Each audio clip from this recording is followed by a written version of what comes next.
Coucou les petits loulous! Aujourd'hui, Émilie lit 24 belles histoires pour attendre Noël.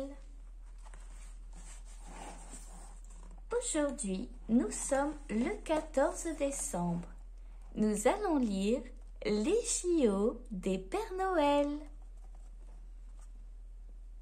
Chaque année, quand les ateliers ont été nettoyés et que les lutins sont partis en congé payé, les Pères Noël du monde entier disent qu'ils prennent des vacances.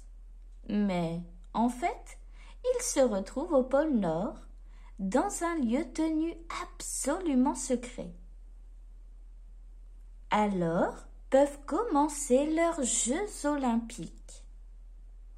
Imaginez, sur la banquise, des dizaines de Pères Noël qui s'affrontent. Bien sûr, ce n'est pas très pratique pour les reconnaître, puisqu'ils ont tous la même tenue rouge et le même bonnet pointu à pompons. Leurs épreuves sont également un peu spéciales. Il faut faire voler un traîneau sans que personne n'entende les grelots. Ou bien, il faut trouver dans une hotte, les yeux bandés, le train électrique pour le petit Eric de Jamaïque. Cette année, les arbitres ont même ajouté des difficultés. Comment reconnaître 2 jeux vidéo enveloppés sans ouvrir les paquets?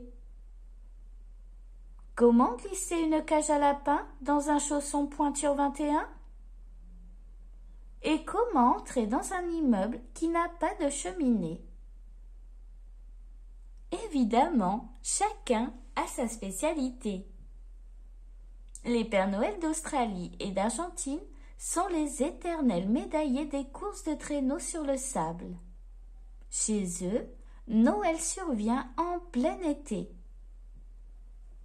Celui de New York peut descendre plus de 300 étages dans un conduit sans se coincer depuis le sommet des gratte-ciel.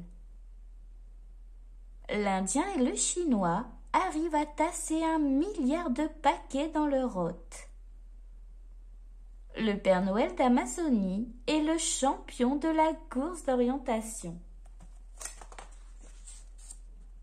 Mais, aux yeux de tous, il y a une épreuve plus importante que celle-là.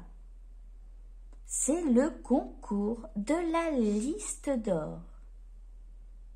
Le vainqueur de cette compétition sera un héros.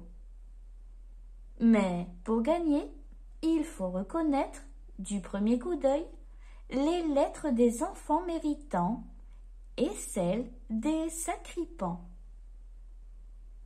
Le champion doit deviner, rien qu'en les lisant, si les lettres des enfants sont celles de vrais anges ou de terribles diables.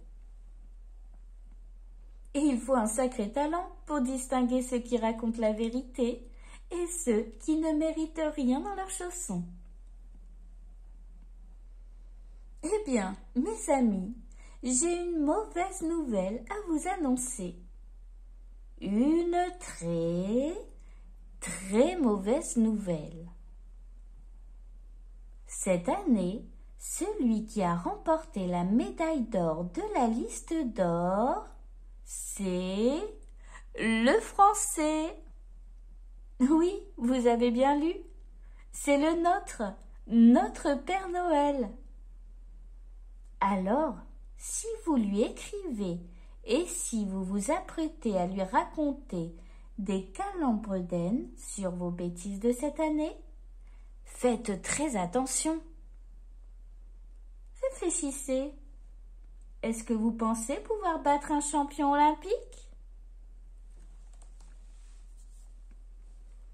Demain, nous lirons Le sapin chatouilleux.